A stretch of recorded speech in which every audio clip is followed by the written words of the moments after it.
on se retrouve aujourd'hui pour une nouvelle vidéo. L'autre fois, je vous ai parlé un peu d'alpha lecture, et même si j'ai déjà un peu fait une vidéo dessus, je me suis dit qu'on allait faire une petite vidéo bêta lecture. Cette fois-ci, je ne vais pas forcément vous faire la définition, les avantages, les inconvénients de la bêta lecture, mais plutôt vous donner des petits conseils pour rendre les choses les plus simples possibles, les plus fluides possibles entre vous et votre bêta lecteur, ou vos bêta lectrices. Donc c'est parti.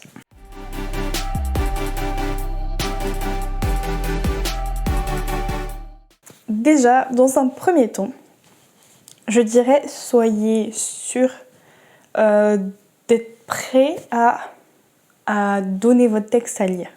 La bêta lecture, c'est un processus, j'ai envie de dire, plus ou moins obligatoire pour tous auteurs, que ce soit des auteurs qui veulent passer par de l'auto-édition ou des maisons d'édition. Mais dans tous les cas, pour tout auteur, on va dire, qui se veut être publié par la suite, on passe tous par ce processus-là qui est la bêta lecture, puisque c'est un peu la seule manière d'avoir un regard extérieur sur notre travail pour pouvoir l'améliorer et donner la meilleure version possible aux autres lecteurs.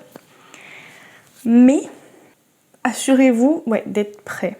Dans le sens où il faut que vous vous sentiez... Déjà, il faut que vous fassiez une bêta lecture pour les bonnes raisons. Ne faites pas une bêta lecture pour flatter votre ego. La bêta lecture, elle va vraiment être là pour, oui, certes, donner les points positifs, mais elle va aussi être là quand même pour mettre en avant les pistes d'amélioration. J'aime pas dire les points négatifs, d'accord? Parce que pour moi, il n'y a pas vraiment, on va dire, de points négatifs, c'est parce que dans tous les cas, ça se retravaille. Donc, la bêta lecture, elle va être là, surtout, je trouve, pour mettre en lumière ce qui peut être amélioré. Et ça devrait être le but ultime quand vous cherchez des bêta lectrices. C'est vraiment dans une optique d'amélioration du manuscrit et de faire une version au top du top à la fin, grâce à un regard ou des regards extérieurs. Parce que oui, en tant qu'auteur, on n'a pas le recul nécessaire pour voir tous les petits défauts. C'est normal. Surtout en plus quand on a peu d'expérience ou qu'on tâtonne encore dans l'écriture. Mais du coup, soyez prêts dans le sens où, si vous ne vous sentez pas prêt à recueillir la critique, quand je dis critique, c'est dans le sens constructif, si vous n'êtes pas prêt à recevoir de la critique, si vous êtes un peu trop fragile en votre confiance de votre écriture, de votre manuscrit, et évitez, peut-être attendez encore un peu, peut-être que c'est pas encore le bon moment. Je pense que c'est quelque chose qui se sent. C'est-à-dire que si vraiment vous êtes là en mode bon, là il me faut quelqu'un qui me dise là ça va pas, que je fasse, que j'améliore ce manuscrit. Il faut que vous soyez prêts à charbonner entre guillemets pour retravailler le manuscrit. Sinon, si vous avez peur de la critique, vous allez forcément avoir peur de la critique. C'est normal.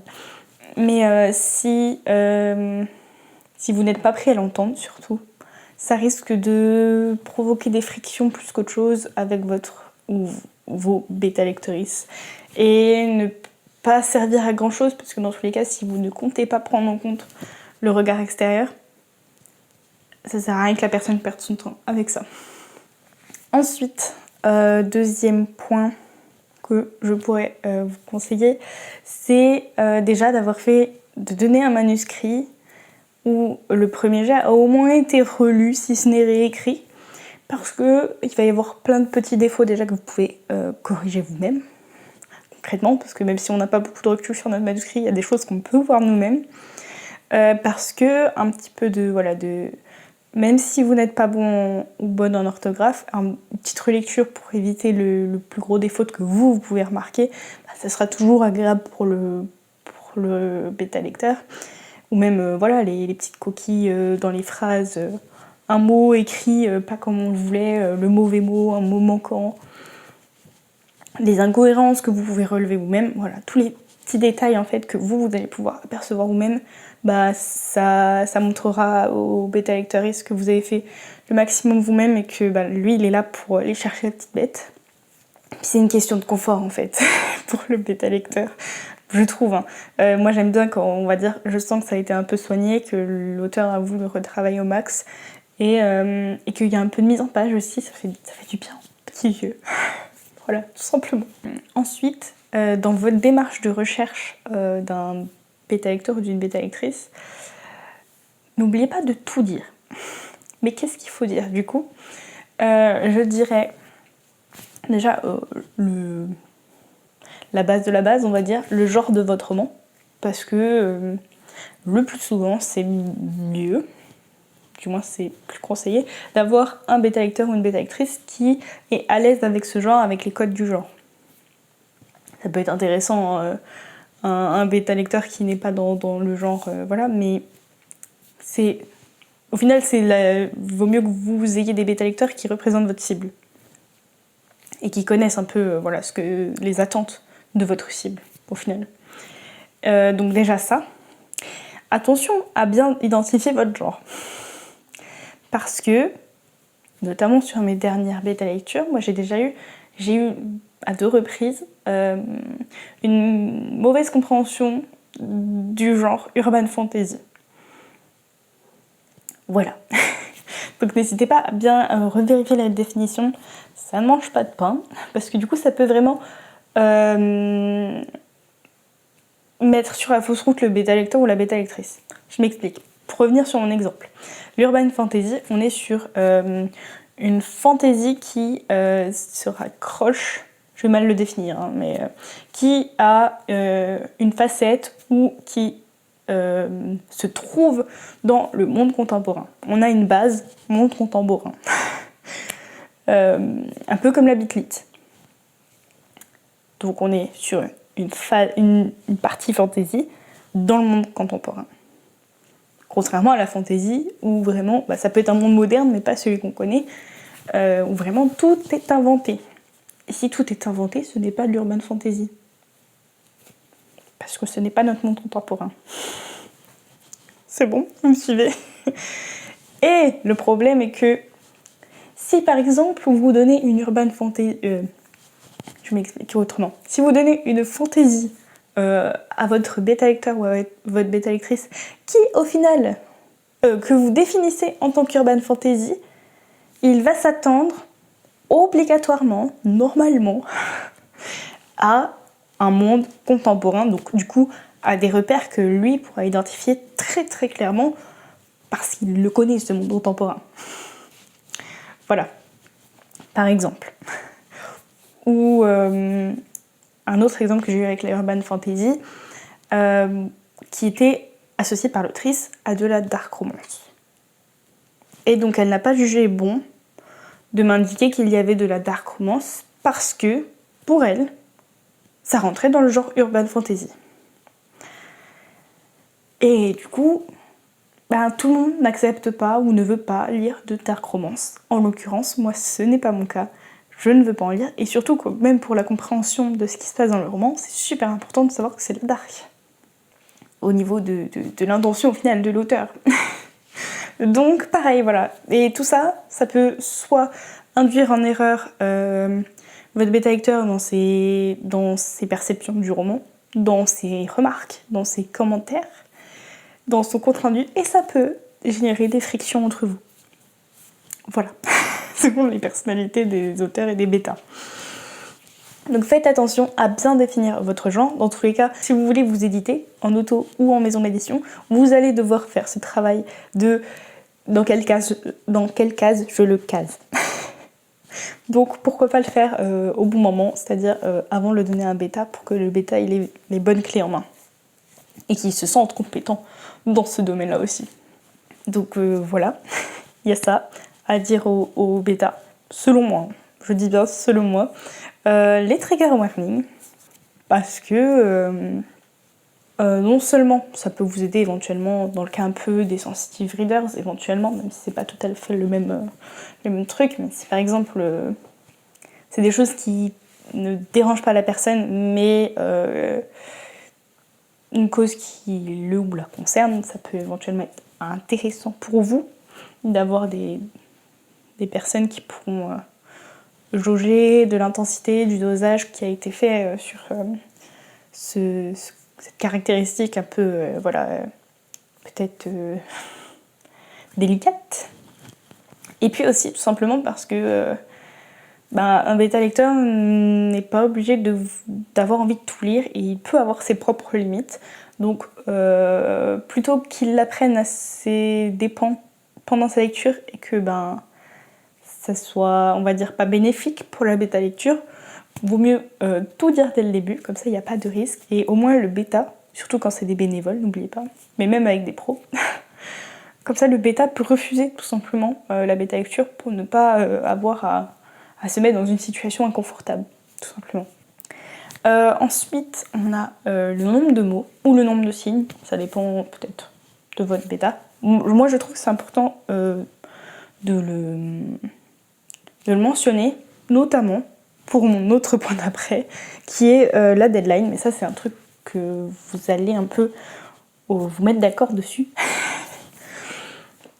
Mais du coup, le nombre de mots va pouvoir permettre quand même de visualiser la longueur du roman pour que le bêta puisse voir à peu près, en fonction de son temps libre, si c'est un bénévole ou tout simplement un professionnel, mais en général, le devis est fait sur le nombre de mots. Le nombre de signes, donc là déjà c'est un peu obligatoire, mais tout simplement voilà, pour pouvoir un peu visualiser le temps qu'il lui faudra pour lire un roman de cette taille. Parce que je pense que c'est important qu'entre l'auteur et le bêta il y ait un accord sur une deadline.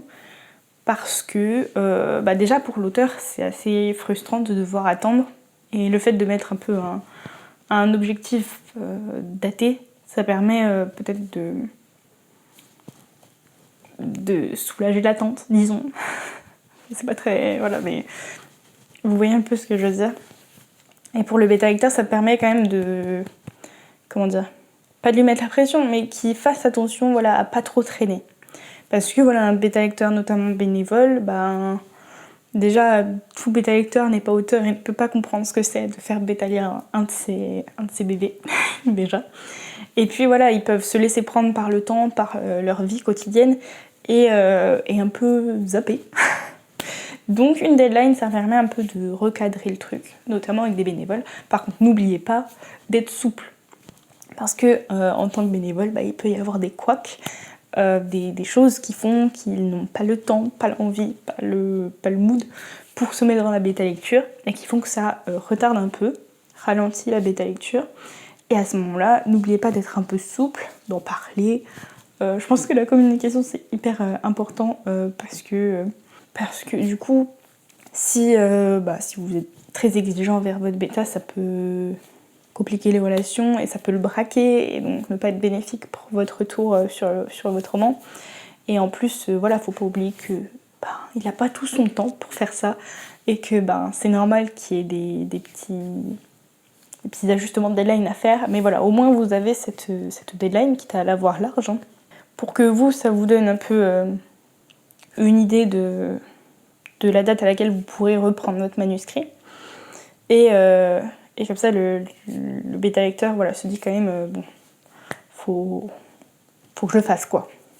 Et ça évite qu'on va dire il y ait des abus au niveau temps, tout simplement. Ensuite, un autre conseil que j'ai à fournir, et je sais que moi aussi j'ai fait la bêtise, mais attendez le retour global pour écrire.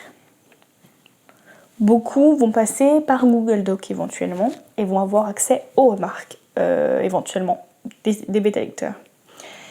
Et il y a le piège de vouloir réécrire tout de suite. Sauf que, en tout cas je trouve, moi en tout cas en tant que bêta-lectrice, si je mets des annotations dans le manuscrit, ça va toujours être étayé dans un compte-rendu. Et c'est surtout que des fois, une remarque va avoir soit des conséquences pour les chapitres d'avant ou d'après, ou va être valable pour d'autres chapitres. Et donc c'est à ce moment-là aussi que le compte-rendu va un peu tout rassembler, les remarques de manière plus globale. Et donc du coup, à vouloir aller trop vite, peut-être que vous allez devoir faire le travail en double ou faire des choses d'une certaine manière dans certains chapitres et ne pas le refaire de la même manière dans ceux d'après. C'est pas très clair comment je le dis, mais en fait, toutes les remarques vont être à prendre dans leur globalité sur l'ensemble du manuscrit, je trouve. Donc, soit vous bannissez Google Doc, et comme ça, il n'y a pas de tentation, tout simplement. Et le bêta-lecteur fait à son rythme, à sa guise, sans, on va dire, être surveillé par l'auteur, ou sans le risque que l'auteur ait envie de réécrire au fur et à mesure. Soit vraiment vous prenez sur vous, si c'est sur Google Doc quand même, pour ne pas réécrire tout de suite, et je dirais même pour ne pas aller voir les remarques. Parce que forcément, si vous allez lire les remarques, soit vous allez douter du manuscrit, alors que peut-être que il y a d'autres points positifs qui vont ressortir à un moment donné ou un autre, que ce soit dans les remarques ou dans le compte rendu, soit vous allez vraiment avoir envie de réécrire tout de suite. Donc je dirais même ne pas aller voir tout court les remarques du Google Doc. C'est mon avis après, hein, mais pour moi une bêta lecture, on attend le retour global à la fin et ensuite on réécrit. Puisque ce sera pas aussi efficient si vous faites au compte-goutte des commentaires. C'est mon avis encore une fois. Je pense que j'arrive plus ou moins au bout de mes conseils. J'avoue que j'ai pas préparé cette vidéo pour une fois, donc du coup je fais un peu sur le tas comme ça me vient. Mais je dirais n'hésitez pas à, encore une fois, communiquer avec votre bêta, mais même après. N'hésitez pas à lui poser des questions sur, par exemple, ce qu'il a pensé de certains personnages, de certaines scènes, à partir de quand il s'est attaché au personnage ou à quel personnage il s'est attaché, etc. Même si c'est pas des questions ultra précises, ultra analytiques, ça vous permettra déjà d'avoir des axes de réflexion. Si par exemple votre bêta lecteur n'a pas été assez précis sur certains points, ou même voilà, par rapport justement aux remarques, aux annotations qui peuvent être laissées tout le long du manuscrit, ça peut être intéressant d'échanger avec le bêta lecteur, parce que des fois il y a des choses qui sont mal comprises, et comme on n'échange pas pendant la bêta lecture, voilà, c'est toujours ok, je trouve, d'échanger après coup. Et même voilà, redemander un avis. Si par exemple il y a un truc qui n'allait pas, qu'est-ce que t'en penses de faire comme ça, n'hésitez pas à les solliciter. Vraiment. Parce qu'au final, surtout que des fois les bêta-lecteurs peuvent ne pas être assez clairs dans leur manière de dire les choses, etc. Donc n'hésitez pas à les solliciter après coup. C'est à ça qui sert aussi. Voilà un peu pour cette vidéo conseil de bêta-lecture. N'hésitez pas si vous avez des questions ou d'autres conseils sur la bêta-lecture. Vraiment, je ne l'ai pas préparé, donc j'ai fait comme ça me vient. J'en ai peut-être d'autres, j'en ai peut-être oublié. Mais voilà du coup pour cette vidéo. Je vous souhaite de bonnes sessions d'écriture et on se retrouve très bientôt pour une prochaine vidéo. Ciao!